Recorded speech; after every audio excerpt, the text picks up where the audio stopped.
राधे राधे, प्रणाम। हम पूनम अपनी यूट्यूब चैनल पूनम सरिता संगीत में आप सबके तहे दिल से स्वागत करते हैं। आज बहुत सुंदर गैस सिलेंडर के ऊपर गीत लेके आई। गैस सिलेंडर इस समय कितना महंगा हो गया, महंगा हुए बावजूद बहुत मुश्किल से मिले था।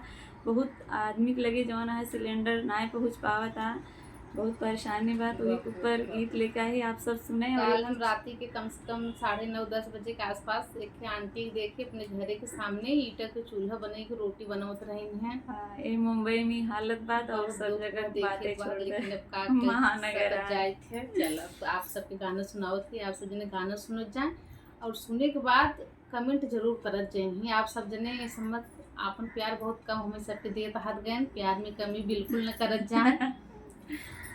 अब त मटिया के चूल्हवा के भाग जागल बा। अब त मटिया के चूल्हवा के भाग जागल बा। गैस सिलेंडर खातिर देशवा में आग लागल बा। गैस सिलेंडर खातिर देशवा में आग लागल बा। अब त मटिया के चूल्हवा के भाग जागल बा।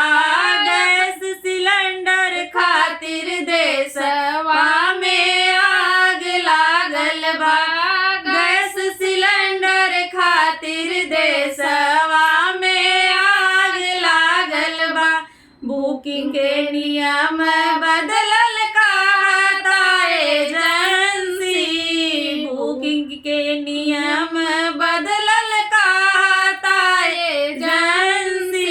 केहू के ना मिली गैस सिलेंडर इमरजेंसी। केहू के ना मिली गैस सिलेंडर इमरजेंसी। काला काला बाजारी सब भी भाग जानता होता। काला बाजारी सब भी भाग जानता। गैस सिलेंडर खातिर देशवा में आग लागल बा।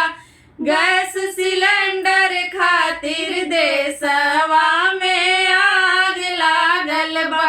अब त मटिया के चूल्हवा के भाग जागल बा। अब त मटिया के चूल्हवा के भाग जागल बा।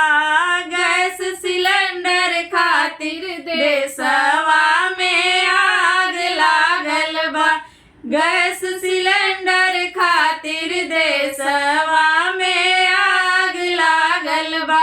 बिजली वाला चूल्हा हीटर गइल महंगाई। बिजली वाला चूल्हा हीटर गइल महंगाई।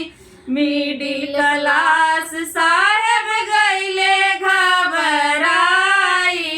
मिडिल क्लास साहेब गइले घबराई। सरिता पूनम के मनवा में दाग लागल बा। सरिता पूनम के मनवा में दाग लागल बा। गैस सिलेंडर खातिर देशवा में आग लागल बा। गैस सिलेंडर खातिर देशवा में आग लागल बा।